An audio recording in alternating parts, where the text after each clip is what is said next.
Hello, everyone. Welcome to The Authentic Journey. I'm excited to be here with today's guest, Chef Gianna Nicole. Gianna is an Orange County-based private chef whose work blends fine dining technique with heartfelt hospitality. Growing up homeschooled in a family that deeply valued faith, service, and togetherness, Gianna found early on that food had the power to connect people. Her love for the Lord shapes the way she approaches her career today, not just as a job, but as a calling to serve others through nourishment, creativity, and generosity.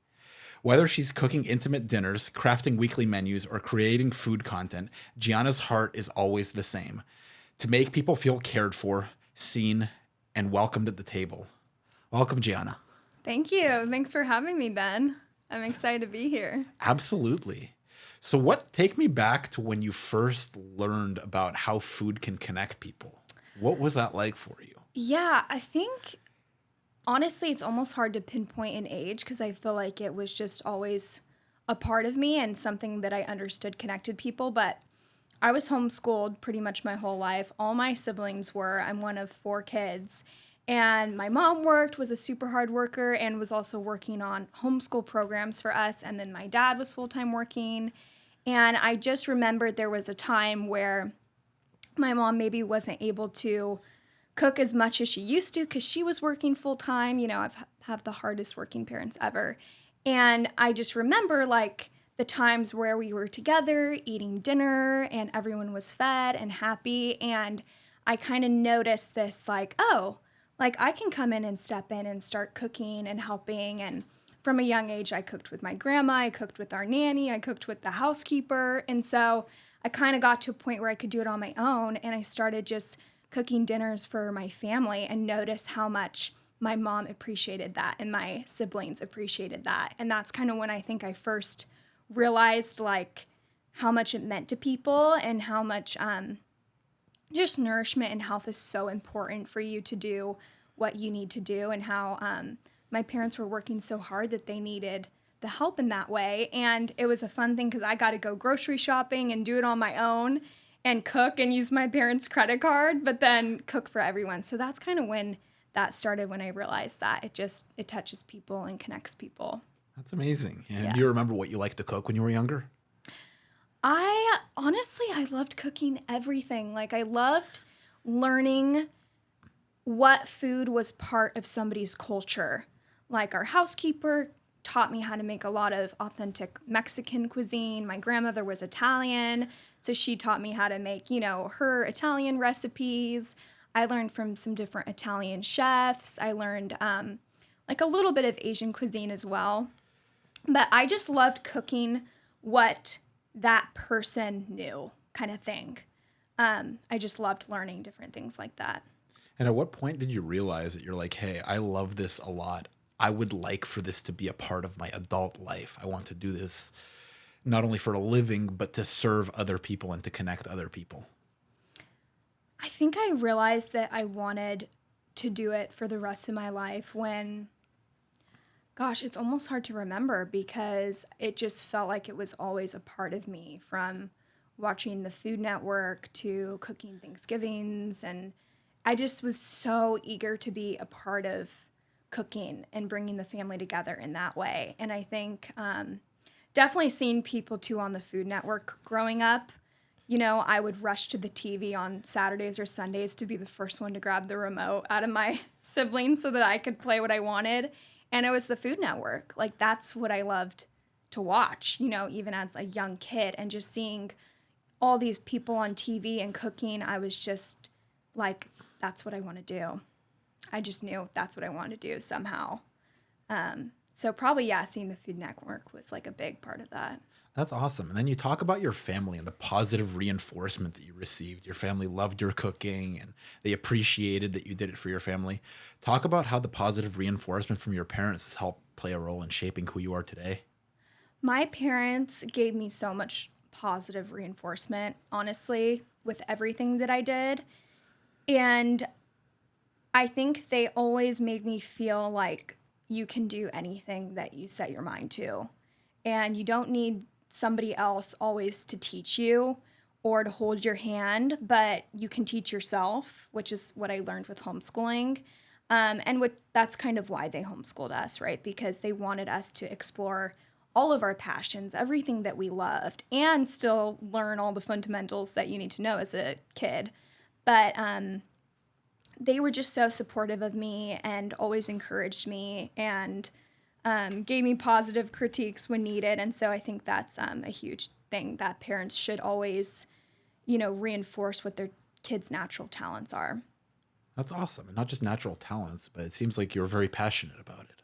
Yes, I was very, very passionate about cooking. And I think my parents noticed that at a young age. And so that's why they did things like gave me their credit card to go to the grocery store, So I was doing the family shopping and groceries and things like that. They encouraged me to go to culinary school. They encouraged me to, post stuff on Instagram. They always connected me with different people that they knew in the culinary industry. And my dad loves cooking too. So I think it was also something we got to bond over. That's awesome. That's awesome. What are some of your earliest memories of being there and doing it with them? Cooking with my parents? Yeah. I remember when I was maybe 4 or 5, and my mom would kind of lay out I don't know what they call it, like a play mat or something on the counter, and we did Christmas cookies together. So she helped us make the Christmas cookie batter, and then we would roll it out and make fun shapes. And I did it with all my 3 siblings, and I loved that. My other siblings, I think, thought it was just very fun and whatever, but I was so excited to do it. And I was very bossy too with my other siblings. But yeah, that's the earliest memory I have, just being super young and doing Christmas cookies together. Yeah, no, it's amazing. It's amazing to think about, because you're out here, you're doing this at a very high level nowadays. I mean, you're one of the top known chefs in the country. And for you to be on this stage, it's been 20 years in the making. You've had this passion for over 20 years, and to sit there and to dedicate yourself to it and to continue to go through the different processes, whether it's hey, you've got your little play chef kit when you're a kid, right, to becoming a teenager and kind of making stuff for your family so they can feel connected, to talk about what you have going on nowadays. It's really exciting for you. Right now, what I'm doing in the culinary field is anywhere from private chefing and getting to be in people's homes and cooking for them and their families and providing nourishment for them throughout the weeks, to tasting menus and private dinners for special events, to posting on social media my recipes and kind of what makes me super passionate about the industry. So it's really such a full circle moment, and it's cool to see. I know we've talked about this before, but how God is such a storyteller, right? Because it was something that I loved and watched people on TV thinking I wish that could be me one day, to now it's pretty much happened. And it's so surreal, but I can only give credit to God, because it's almost oh my gosh, what now? I've accomplished something that I never even thought. I've become a private chef. I did it with the help of God. And so it is crazy to see that, these dreams you dream are possible. You just have to be determined and keep taking steps forward. And not only possible, but your dreams at the end of the day are yours. God had this path laid out for Gianna, and at a very young age, you were drawn to it. And it's really interesting to see how it's kind of played out over the years. Mm-hmm. Yeah, it's crazy to see. And there were things that set me back, which I think is part of our story, right? Overcoming tribulations. But it's crazy to see that even with the setbacks, it still happened. It still came to fruition, which I think is also makes the story so much better. What are some of the setbacks that you experienced? So I also did musical theater growing up. And for a time, I thought that I wanted to go into musical theater and Broadway and the whole thing, which I still want to do one day. That's another dream I'm wishing on. But Gianna can do it all. yes, a cook on Broadway. There we Let's go. do it. But I was doing musical theater, and I was like, I guess maybe like cooking isn't the thing anymore. Like maybe I'll do this, but it still didn't feel like quite right. I decided to study abroad after my senior year in high school in Italy, and I studied Italian, and I just fell in love with the culture. I fell in love with the food, the people, everything in Italy. And so I decided I'm going to come back and I'm going to go to culinary school in Italy, which was always my dream. But because I kind of put it on the back burner, I was a little afraid to make that jump. And I decided anyways because my parents were very supportive of it. And I was buying my flight and about to proceed with the checkout. And then I just had this like feeling that I just shouldn't go to Italy. It was going to be, I think, the fall of like 2019, if we all remember what happened, which was COVID. And it was right before COVID. And I just got this feeling like I shouldn't do this. And turns out COVID happened, 2 months later. Italy was one of the worst. And I know a girl that was in the culinary school I wanted to go to, and she got stuck there for like a year, couldn't even come home. All that to say, I just thought, wow, God really protected me. But gosh, I guess it's just like not for me to do. I guess cooking is just not going to happen. So I decided to go to college. I got a 4-year degree. I did business marketing, and I was going to go into real estate. And somebody at the real estate office was a family friend, and his wife knew somebody that was looking for a chef. And she thought, well, instead of like a real chef, I think you can just get away with somebody that just has like a great passion for the culinary field, that loves health, that's a hard worker, willing to learn. They contacted me, and I met with the couple that was interested in the chef, and they hired me on, and I learned actually this like cancer therapy diet. And so I cooked all day for this couple. And anyways, that's kind of what led me back into doing culinary. And I saved up a bunch of money. I was able to afford culinary school on my own. And I decided to go to a local culinary school, graduated from there, and then just continued private chefing and doing the whole thing. So it's really a crazy full circle moment that, even though I kind of put that all on hold for 4 years, God really just brought it back and opened all the doors that needed to be opened. I love that. And you talk about saving up money for culinary school and funding it yourself. What does something like that do for your self-confidence, that you know that like it's yours? You didn't get help doing that from somebody else. You made it happen for yourself. Yeah, that was just really huge for me because originally when I was going to go to culinary school, my parents were going to help, but it was definitely a financial stretch for them. And so I did feel that was like part of the reason too that I wasn't sure if it should happen because culinary school is very expensive. And so when I was able to save up on my own at a very young age and pay for culinary school without any debt or any loans, I was so proud of myself. And I was so grateful that really God kind of gave me a job that I was able to make enough to actually save money. And my parents let me live at home to save. So that was a huge blessing. And everything just I think I literally had the exact amount I needed for school. It was one of those things, which to me, I just knew, wow, God, this is so meant to be. And you always provide. Even when I thought I just wouldn't be able to do something like this because of the cost. But God provided, and it was just more reassurance that it was what I was supposed to do. What was the experience like of going through culinary school? Culinary school was so fun. I love learning. I love being in school. I feel like I'm low-key a nerd at heart. So it was just so cool to be able to connect with the chef, Chef TC. He was my chef instructor. He inspired me so much, and he really believed in me. And I think that made a very big difference in why I'm doing what I am today. Connecting with the different students, we're still connected today, and knowing that I always have this circle of friends that are in the industry and ready to help. And we're just there for each other if need be, and having just different friendships and people in that industry have been so life-changing for me. And especially my Chef TC.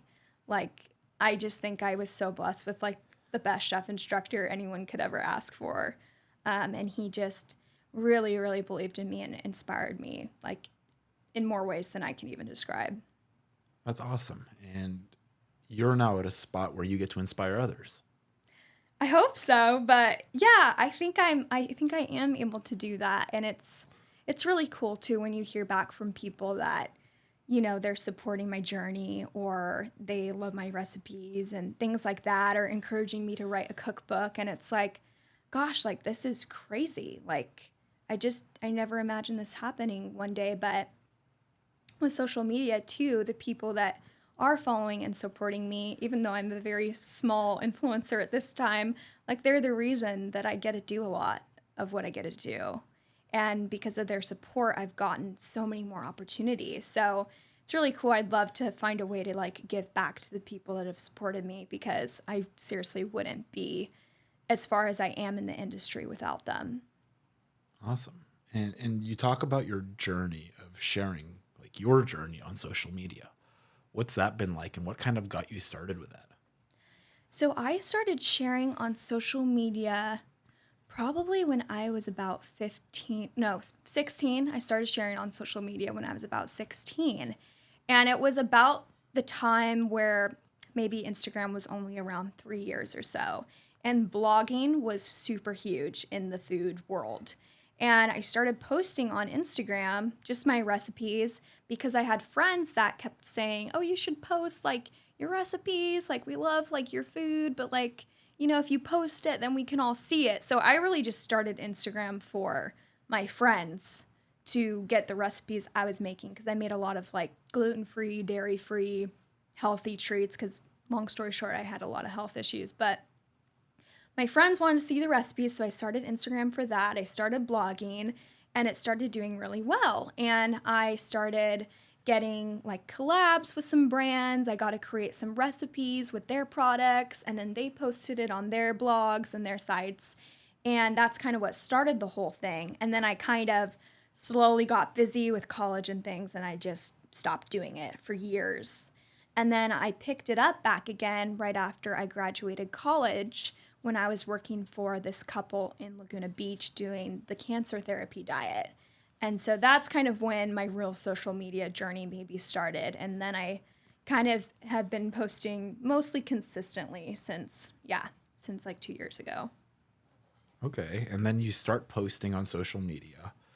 And what have you found you get to give to others from that? I think I get to give, my passion to others in a way that hopefully inspires them to pursue their passions, and also sharing, with, this is a whole nother subject, but there's so many women that struggle with eating disorders and things like that. And I feel like, although I don't talk about it on social media, I really love posting like healthy recipes and healthy things, and everything that I cook for my clients is mostly healthy, seed oil free, etc. So just sharing like, that I use health a lot in my cooking, and I want to inspire others to be healthy and prioritize that. And, it's not so hard if you just commit a little time to meal prepping for yourself and really nourish yourself and your body, because that just matters so much. So I think I inspire them with my own passion and my love for God, and also just my passion for health and prioritizing yourself in that way. And you're talking about people you talked about your own health issues. You talk about there's women out there with eating disorders. What can we do to bring more awareness to like healthy eating and having people go through that process of being more disciplined with what food goes into their body? Mm-hmm. It's really hard to, I think, plan out what the best action is to help people start eating healthier. And, we talk about just the amount of women with eating disorders and social media and the pressure. I do think there's a big movement for more health. People are very knowledgeable about seed oils and, seriously high fat foods and, you know, things like shredded cheese have metals in them these days. And just knowing like you have to go for the quality because people are getting sick left and right. I think a big part of that is our government and not facilitating things that are like allowed in grocery stores. So I think that's also a huge problem. But I think just sharing with people too that healthy eating doesn't always have to be expensive. Like I think if you just stick to higher quality meats and like fruits and vegetables, like that's really all you need. You don't need all this other stuff. So I think that's a huge thing that we probably have to be more vocal about. And then I think as far as like the epidemic of eating disorders, just bringing more awareness to women and more women kind of stepping out that are like, I'm comfortable in my own body as it is, and kind of breaking that stigma that women have to look and be a certain way. But it's a really challenging thing. I wish I knew the answer. Something it seems like we keep learning more about it as time goes on. We keep getting more awareness as to what we can do to be healthier. But then how do you integrate that into your life? That becomes a process. Mm-hmm. I feel like you have a big story with that, and just taking the time to figure out like what is going on here. Like, why am I feeling like crap all the time? I'm not able to do the things I'm wanting to do, because your health affects your entire life. Absolutely. I think if you're not eating well and not nourishing yourself, I think there's no chance everything else is going to go okay because you won't have the energy, your mind isn't clear, you've got brain fog, you're lazy, So I think it's those little steps and behaviors that start to shift your mind, So those little steps of I'm going to wake up 30 minutes before I usually do and just do 10 push-ups. Like it could be that simple one day. I'm going to eat one vegetable today. Okay, maybe the rest of the day you ate junk, but like just make a small step and eventually those little steps turn into habits and things that you can't live without. Like I know I don't feel good if I don't work out. And a workout could be a 45-minute walk for me. It doesn't have to be intense. But gosh, the difference that makes in my day. I am not productive. I don't want to eat that healthy. I might not do all the things I'm supposed to get done that day because I just started my day off wrong, with like laziness and procrastination other than taking a stride and a step towards health. It's interesting what our food choices do to the rest of our day. Oh, yeah. I think that is like a crazy game changer. Because, there's a lot more information out there now as far as, how different foods affect our brain. But I think if you start your day off with like loads of carbs and sugar and the sugary coffee, which I'm very guilty of, but, when you start your day off that way, you're kind of doomed for the rest of the day. You don't feel right. You don't have energy. It can literally cause depression, anxiety, moodiness. I know I actually get really bad heart palpitations and anxiety when I eat a lot of gluten. It's a really weird one for me, but I started to notice it. And that's a hard one to cut out, but I don't feel good and I don't feel right. And I get literally like almost depressed with too much gluten and sugar in my diet. So I think people just need to be a little bit more aware, keeping a food journal, taking notes, and kind of being your own doctor. I'm a firm believer in that. It's interesting. Like I've had, obviously, you're aware of this. My friends know about this, but I've got this nightshade allergy. And nightshades are like a lot of different foods. So that ends up with me having to go to restaurants and being the guy that is like the difficult customer and asking, hey, what ingredients are in this food? Because for the people that aren't familiar, nightshade foods are tomatoes, potatoes, eggplants, and peppers, except for black pepper. Black pepper is good, but all other pepper-related seasonings are nightshade foods. Yeah. So you go to a place, they season your meat with like paprika or chili or anything that spices it up. Yep. And all of a sudden, that now becomes a nightshade food. That becomes a food that I personally can't have. Right. And for me, I know that it's worth doing my due diligence to ensure that I cannot, like, that I can avoid eating those foods. But not every place is equipped or educated or has the knowledge to deal with that and execute on that. Like, so many people are not aware of what the foods are. So many restaurants do not have the processes in place to ensure that food comes out to people who have allergies in a certain way. Now, there's the business side of things, which you want to cater to the many, not to the few. So that's the understandable part of, hey, don't go and season one steak specially for one customer type of thing. So Right. certain people have their processes more scalable at restaurants. So that's understandable. But I guess what I'm getting at is there's people out there who have these different food sensitivities and allergies. And everybody's body is different. Everybody reacts different to different foods. And I think it's important to learn what foods you agree with and don't agree with, and eat for like functionality and nourishment. Taste is great, but functionality and nourishment really is what's gonna help move you forward in life. Yeah, I think that's a huge topic too, is the whole, world around foodies and, changing. We're really eating for the experience and not for the nourishment, which, I mean, I'm a chef, so I'm very guilty of that. A lot of what I do is for the experience, but I do think it's important, like you're saying, in your everyday life to notice that. And for you, it's interesting because you might get looks or some small amount of judgment for your allergies, but I fully believe it. Like, I understand that, and I understand what it feels like to feel awful all the time.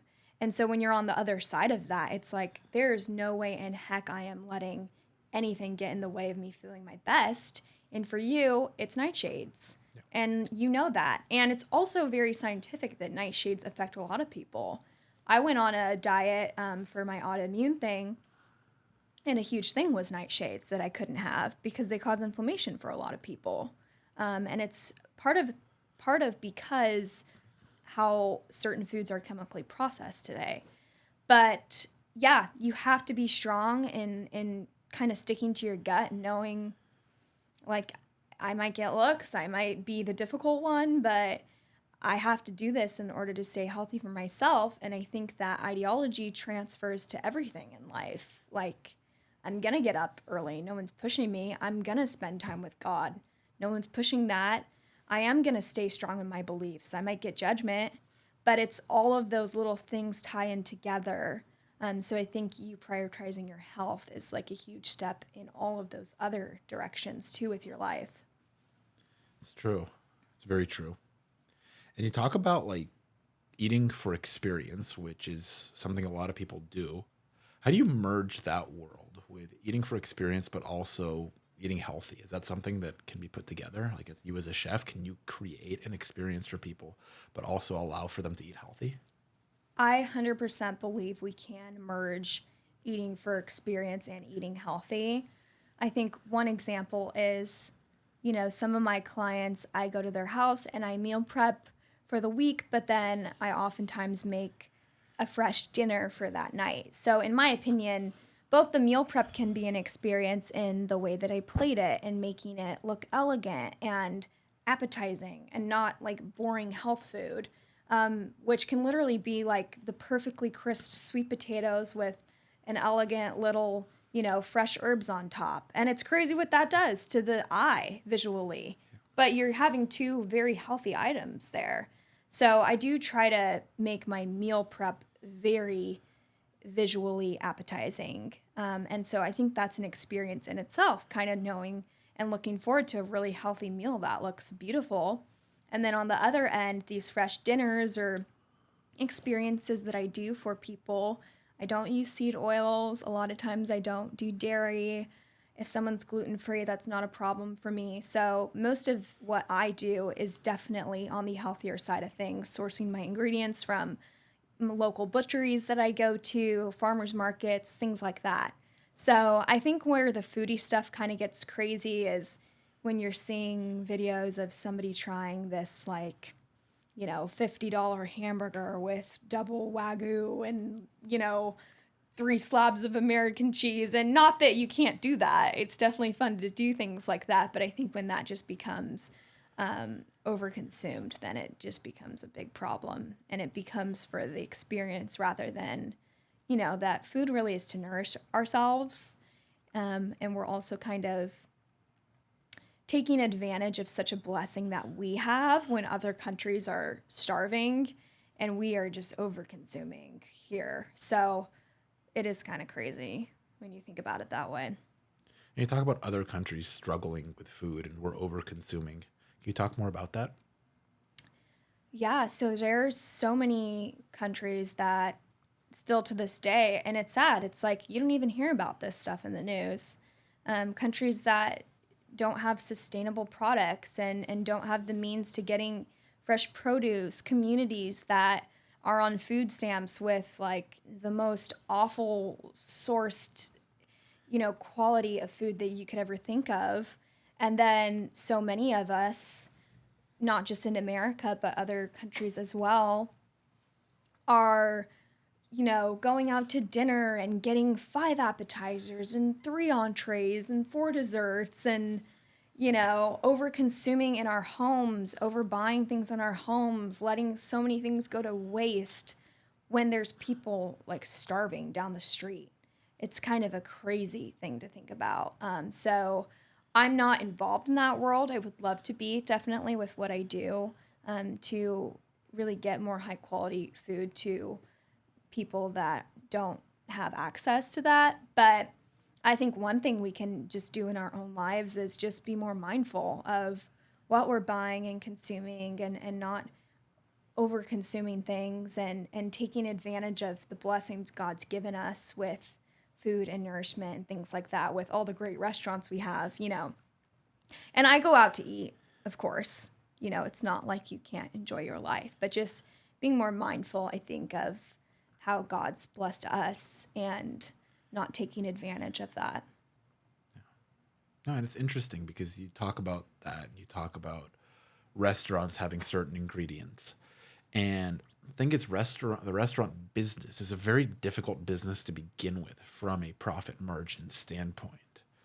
So now restaurants are sacrificing on the quality of their ingredients because they need to create profit margin for themselves so they can stay in business. So it kind of, and then there's a service aspect of it. They've got to pay their hosts, their servers, their cooks, their dishwashers. And basically going out to eat nowadays is no longer a meal. It really is an experience. Mm-hmm. Yeah, I think going out to eat, well, it depends. Some people go out to eat daily, and that's just how they are able to eat and get what they need. And then other people, it is, solely inexperience and they completely eat from home and things like that. And I think a lot of, like, not to defend restaurants, but I do think some people, especially, if you look at these older chefs, they're kind of in, the era where it's like canola oil. Like, canola oil's been around for X amount of years. Like, what do you mean it's bad for you? So I do think there are a lot of cooks and chefs that it's just, this is how we've always done it. Like, what's wrong with it? And so they're not like intentionally trying to harm, customers and things like that. But then the plus side is it's also cheaper, so there are a lot of restaurants opening up that claim they're seed oil free and organic, grass fed and whatnot. And you're paying, a little bit more for that, but it's totally your choice. You can just not eat out at all, or you can pay a little bit more for something that, is a much healthier choice as far as ingredients are concerned. So for you, you view essentially cooking at home, buying your own ingredients, and like knowing where they come from as like the healthiest route. Oh, 100% buying your own ingredients, knowing exactly what you're buying, where it's coming from, and cooking from home. It just doesn't compare to going out to eat at all. Also, even in healthy restaurants, they're making things on such a large scale, and sometimes quality is a little bit compromised with that scale. So it's really the best bet. I think the best thing is eat home during the week, cook for yourself, learn to cook, even if you hate it. It's fun. And eat out on the weekends or once a week if you really need to. But I just don't trust a lot of things anymore, even if they say they're seed oil free and stuff like that. I'm a little control freak, so I'd like to know what's really going into it. Well, it's true. It's interesting. I mean, like we were at the store the other day and we were looking for some cheese, right? And all of a sudden we see, hey, this cheese has potato starch. Yep. And it's like, man, that's like a really like sneaky ingredient to have in like cheese. And I'm like, I can't have potato starch because it's a nightshade. And it's like, it's cheese, like dairy. Like there shouldn't be that many ingredients in there. And then I was thinking about, like, I went to Europe this summer and it's like, there's a lot less ingredients in food over there. Local industries make, the more prescriptions are sold. And there's a lot of incredible doctors and surgeons out there that I do believe want to help us. But people have to remember that health first starts with your diet. So you really got to be careful and read every ingredient. And I think that there are a lot of healthy options with going to the farmer's market and buying organic. And farmer's markets are often cheaper than organic in grocery stores. So you just have to take those steps to be healthier, where you might not need to do that in Italy. It is a thing we have to do here, and you just have to know that and kind of take the time for that. So a little bit more diligence is required here in the US. I think a lot more diligence is required here. I mean, every time I've been to Europe, I feel like I eat pasta, I eat bread, I eat dairy, and I feel great. And I lose weight because I'm walking every day. It's funny, I'm watching Love is Blind and on Netflix, and they just came out with Love is Blind Italy. And I was just thinking to myself, wow, every single woman and man looks like very healthy here. Like every single one of them is like fit, healthy, lean. And that's just not the case here. And that's also not always people's fault. I mean, if I'm eating out for a couple days, I can feel the inflammation in my body.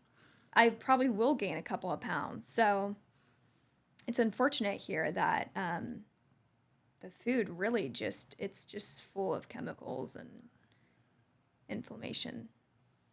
So there's a lot of people out there who are struggling to maintain a healthy lifestyle. Mm-hmm. What do you say to them, or what can you share with them? It's kind of like maybe like just a little starter's guide of, hey, I'm going to go to the grocery store. Like, what should they avoid? What should they purchase? What can they what should they look for? Where do they start? Because so many people just lack the knowledge and the education, the experience of going down the aisle at a grocery store and ensuring that they walk out with something that's nourishing to them and can help sustain them long term. If you're wanting to start a healthy lifestyle and you're just looking for like quick pointers, like let's be very practical here and dumb it down and, where do I start? I'll talk about a few things. One, ingredients, and then two, just practically meals that you can make and eat. Ingredients, to keep it very simple. If you're reading an ingredient list and it's more than, let's just say 4 or 5, it's probably not good. Like if you're getting a can of beans and there's like 10 ingredients, I'm just going to say it does not make sense. So I think first looking at ingredients, a can of beans should hopefully be beans, water, maybe salt. If you want to be really healthy, I would get beans with no salt. So that's something to look at, things like rice. You can get rice where you look at the ingredient and it's rice or organic rice. And you can get other packages of rice that is like rice-a-roni or things like that. And it's got, again, like 10, 20 ingredients. So just keep that in mind. You know, if you are going to buy anything packaged and it's got a whole lot of ingredients and you don't recognize the titles, it's not a food that you know about. It's processed and it's got some sort of fake additives in it, and you should stay away from that. So, ingredients, keep it under hopefully like 3 ingredients, and you want to stick to as many whole foods as possible. Whole foods means an apple, a sweet potato, a head of broccoli, chicken, steak. Like, right? These are foods that are complete. They're by themselves. There's no additives. There's no packaging. If I wanted to start a healthy diet, what I would do and what I would buy is go into the grocery store, hopefully buy everything organic, and I would maybe pick up 2 avocados, maybe pick up some wild salmon, maybe pick up brown rice, maybe a can of beans, maybe some apples. Maybe I do, if you eat dairy, try to get organic.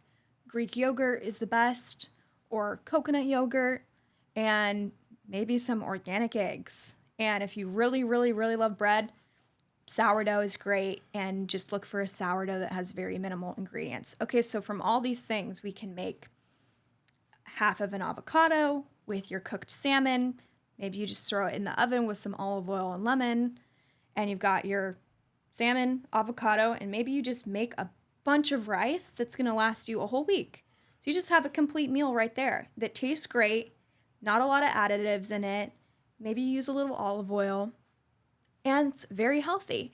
Now moving to our Greek yogurt, you have your Greek yogurt, you can chop up some apples, and then maybe you have 2 eggs on the side. Again, very healthy, sustainable, very easy breakfast. You had to put yogurt in a bowl and add some apples and make 2 eggs. If you really want to get fancy, you can make a ton of hard-boiled eggs for the week. You have your can of beans. Maybe you picked up some lettuce. You also have your avocado. Maybe you have some extra salmon. Throw it all together and eat it. Like, I'm very practical in that sense of, I do think when you're buying good quality, everything tastes really great. And your taste buds may have to adjust initially, but eventually eating whole foods is going to taste great to you. So I think if you're feeling overwhelmed and you don't know where to start with just as simple as possible.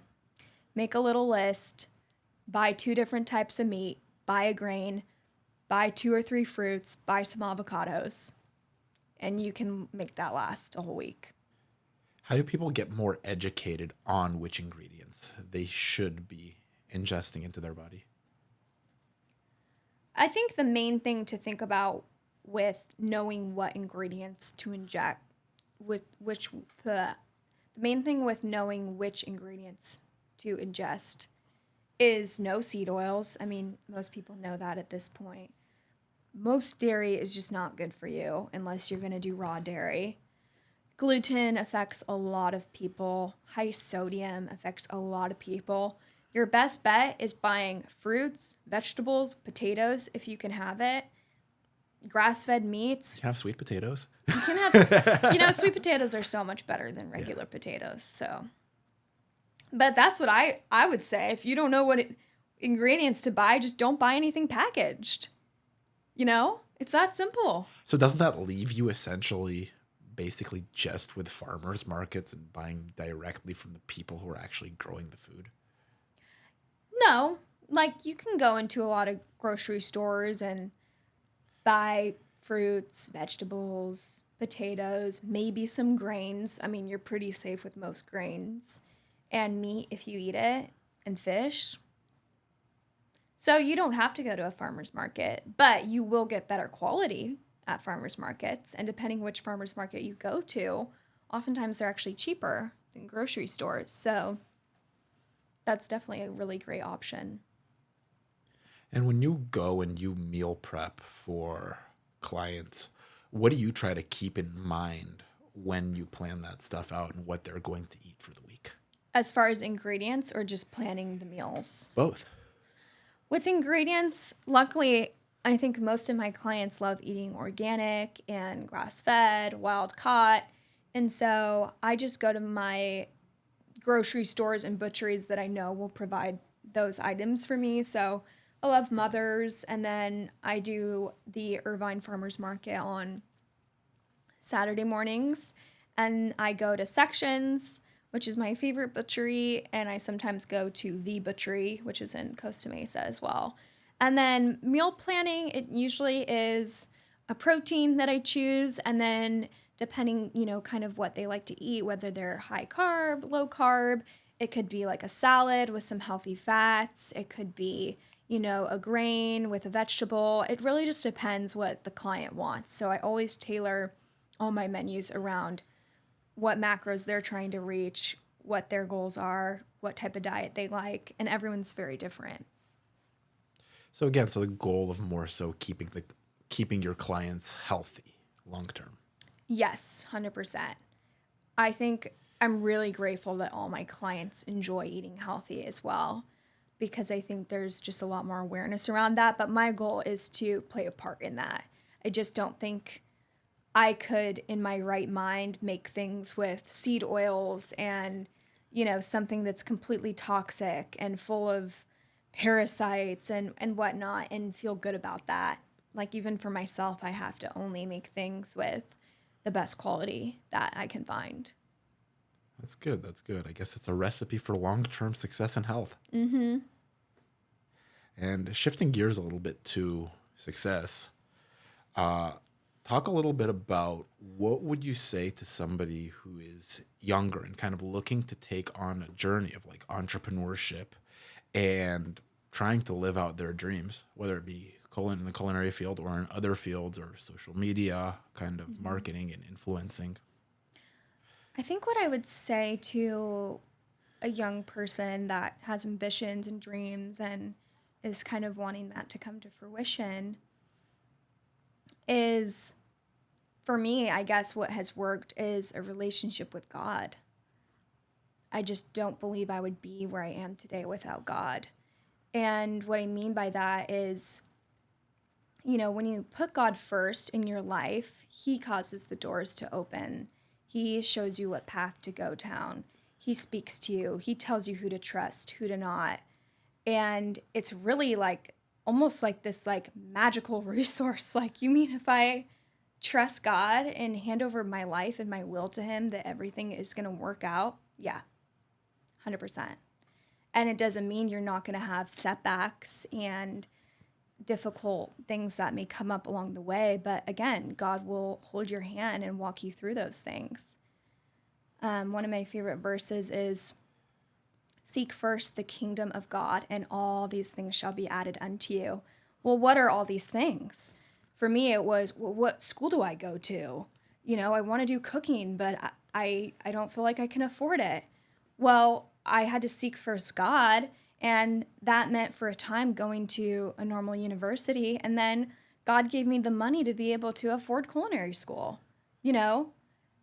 Seek first God means like, well, I have this health condition and I don't feel good all the time.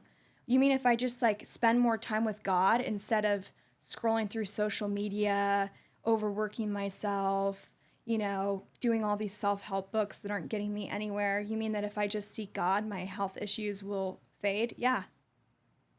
So I really don't think I can give other advice other than putting God first in your life, because I think I can tell someone what to do all I want, but ultimately God knows better than I do what they need to do with their life. God knows better than I do how to guide them, how to be with them, how to speak to them. And so it's really just wonderful that we have a Lord that loves us so much, and He knows what's best for us. He knows what's best for somebody way more than they do. He knew what was best for me more than I did. And I just think when you give Him your life, He gives you so much more than you could even imagine for yourself. I love that. Yeah.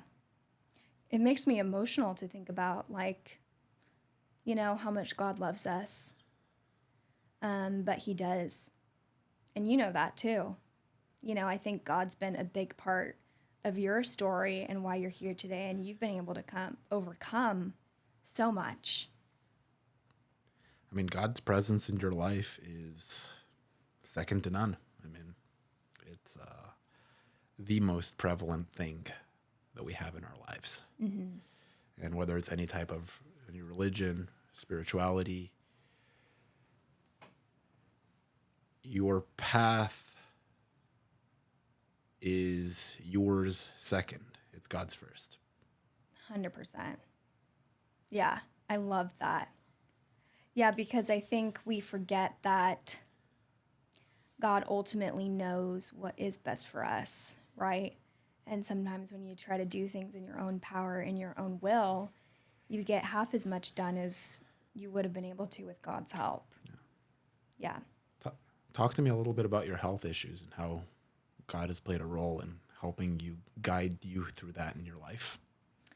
So this is like something I won't get into too much, but I struggled a lot with an eating disorder growing up almost my whole life, which also is kind of like ironic to me that I'm in this industry. But anyways, that was a huge struggle of mine. And when I was about maybe like 22, I started getting really awful joint pain in my body.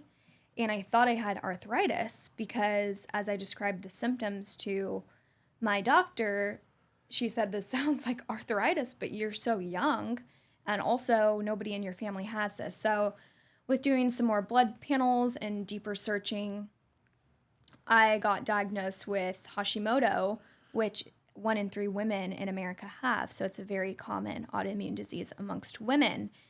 And I think where God has played a big role in that is originally I was very scared and catastrophized and thought the worst is going to happen. I'm going to have fertility problems and, I'm going to be more at risk for cancer and all these things.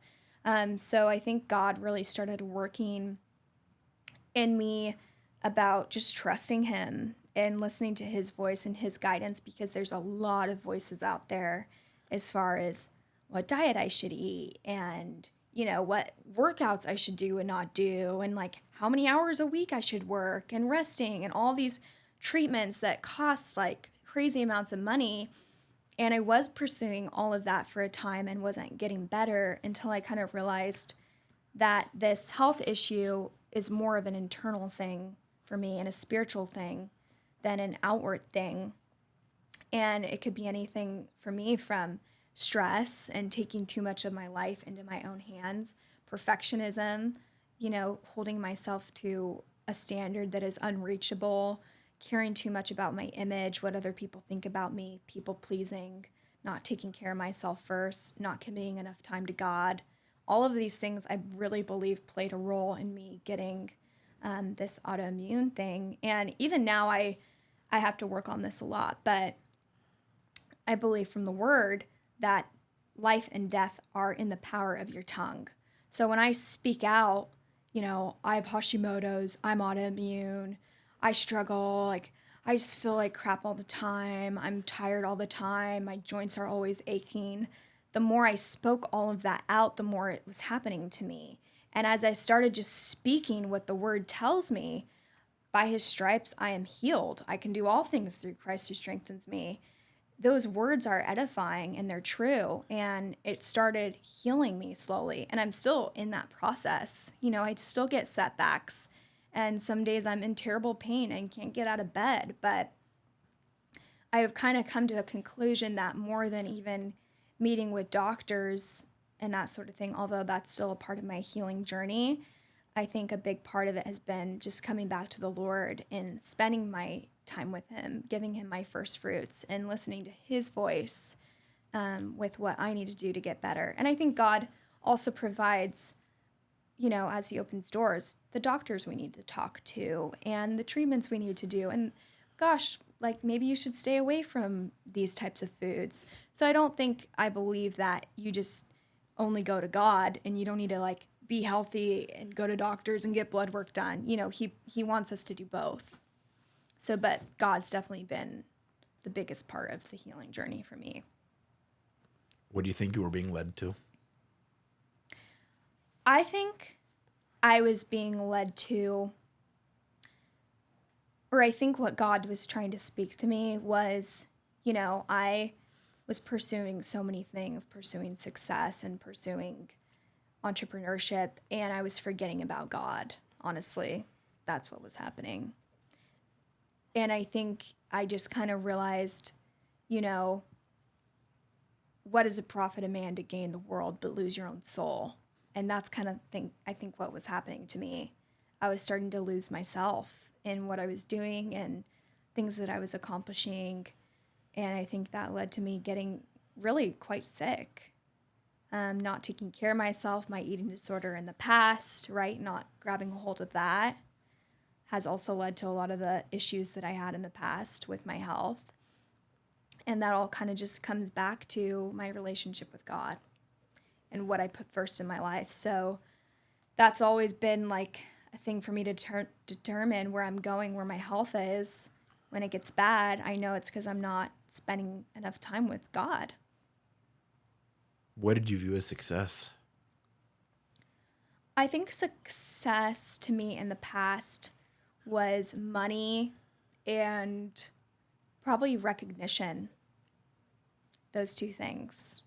Yeah. And now I realize, gosh, what a misconception that is. I mean, success can mean just you spending time with God your whole life. And if that's the greatest thing you ever did, like you succeeded pretty far, you know?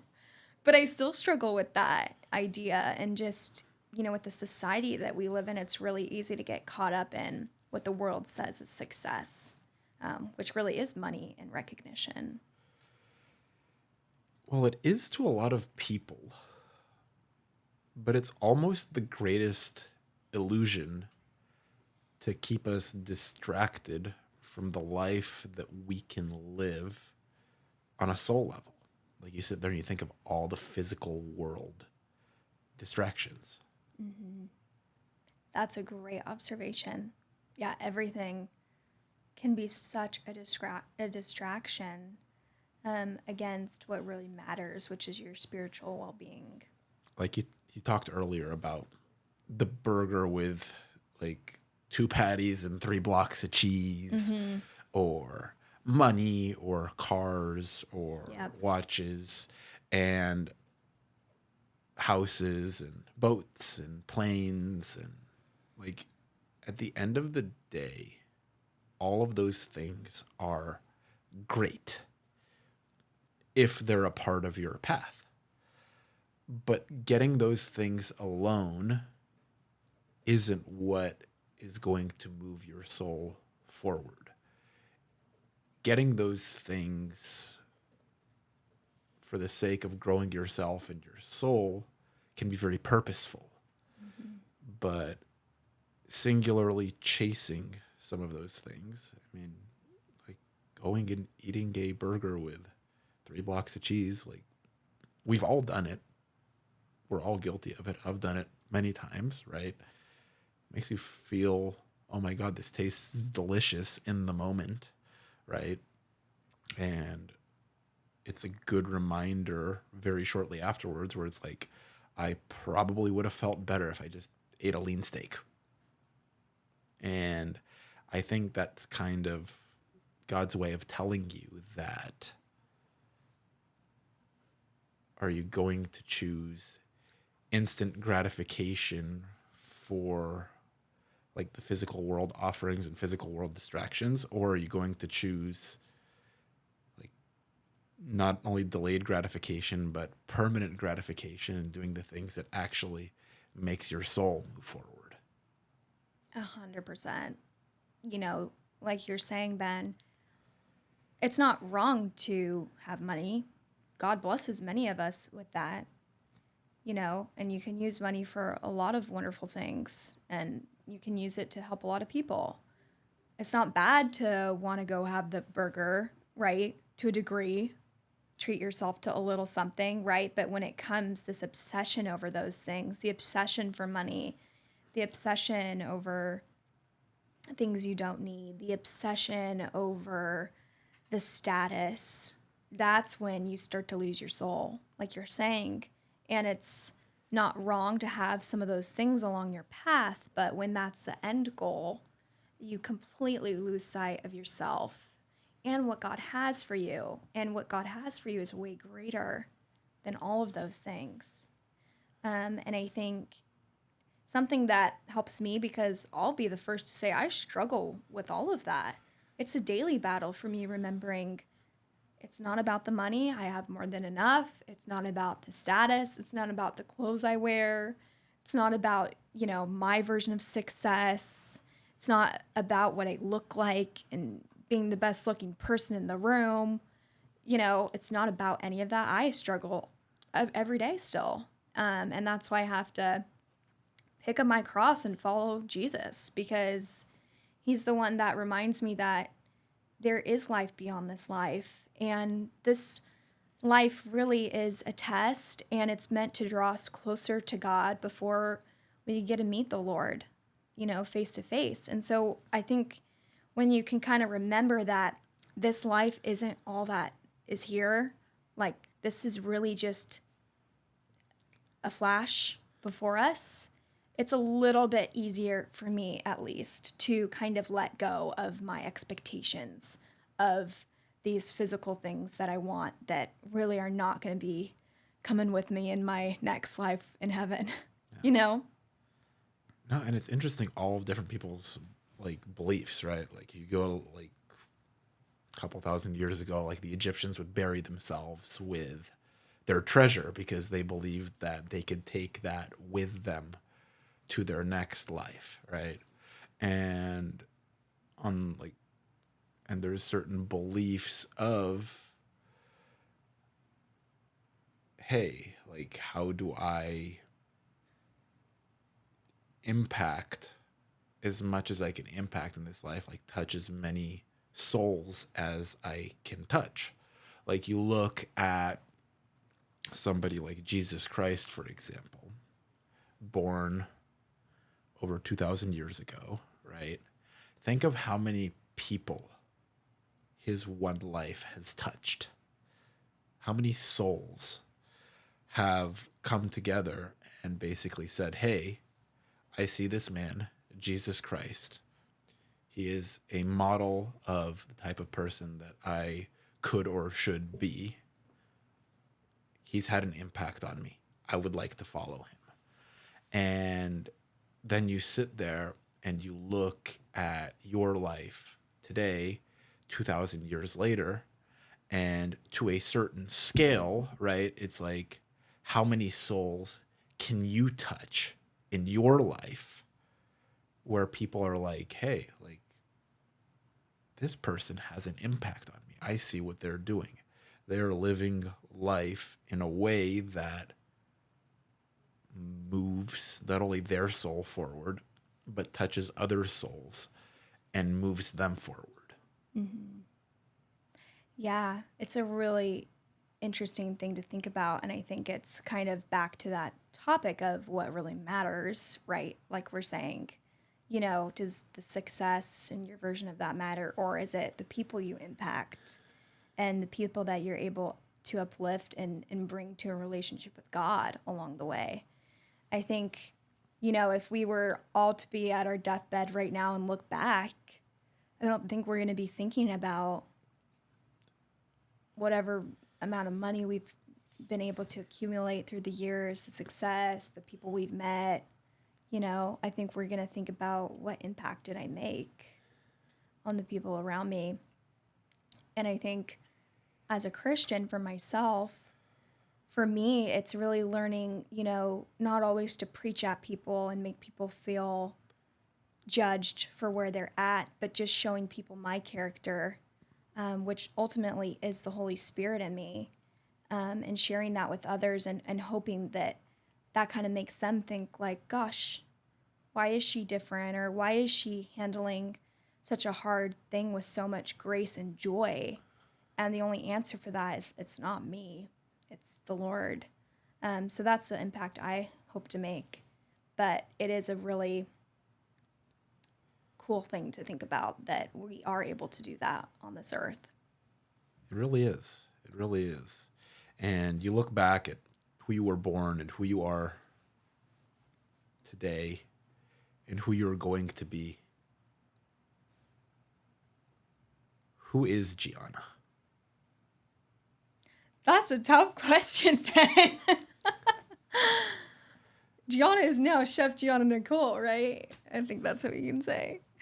Gosh, the only thing I can think of is I'm a daughter of the Lord. Like, there's a lot of things I can say, different ways that the Lord's made me to be, but I think ultimately is I am a daughter of the King. I am a daughter of the Lord, and that's who I am first and foremost, right? God's blessed me with different gifts and talents to share with people that they recognize me as. But ultimately, I am just a follower of the Lord, and I forget what the meaning is of my name is realistically, but whatever loved by God, I think is what Gianna means. Okay. And I love that because I don't know how else to describe myself. I'm messed up and crazy in a lot of ways, in more ways than people know. But ultimately, I'm loved by God, and I feel like through cooking and different channels, I'm meant to share that love with people. I love that. Gianna, this has been such a great conversation. Where can our audience connect with you and find out more of what you have going on? This audience can connect with me on social media. My Instagram right now is Chef Gianna Nicole, and it will not change for the next 14 days.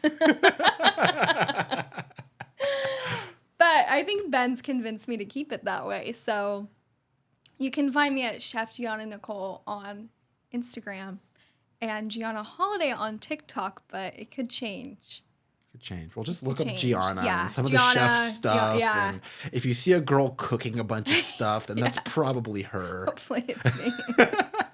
Hopefully you don't find anything else. No. I know, right? But no, that's great. And it's really inspiring what you're doing. And you're not only following your dreams, but inspiring others to follow their dreams. And really just sharing love, not only your love, but sharing God's love through cooking and inspiring and sharing your journey on social media. So definitely check Gianna out. It's been a real pleasure for me to kind of follow along on your journey, and I'm excited to see where it's going next, because I know you've got some big things in store, and I know that, we don't actually know where we're going to be in a year or in 2 years or in 5 years, but it's going to be pretty cool to see how that journey unfolds. So I'm excited for you. Thank you, Ben. Thanks for having me and just being such a big support for me and encouraging me to just keep going and shoot for the stars, because that means so much to me, too. And I'm proud of you. This is so cool. Thank you. Well, definitely great having you on. If you guys enjoyed today's episode, if you guys enjoyed hearing from Gianna, we would love for you to share this episode with your friends. Leave us a like, leave us a comment. Follow us on Instagram at The Authentic Journey Pod. I'm your host, Ben Beeri. You can follow me on Instagram at Ben Beeri, BenBeeri. And we'll see you on the next episode of The Authentic Journey.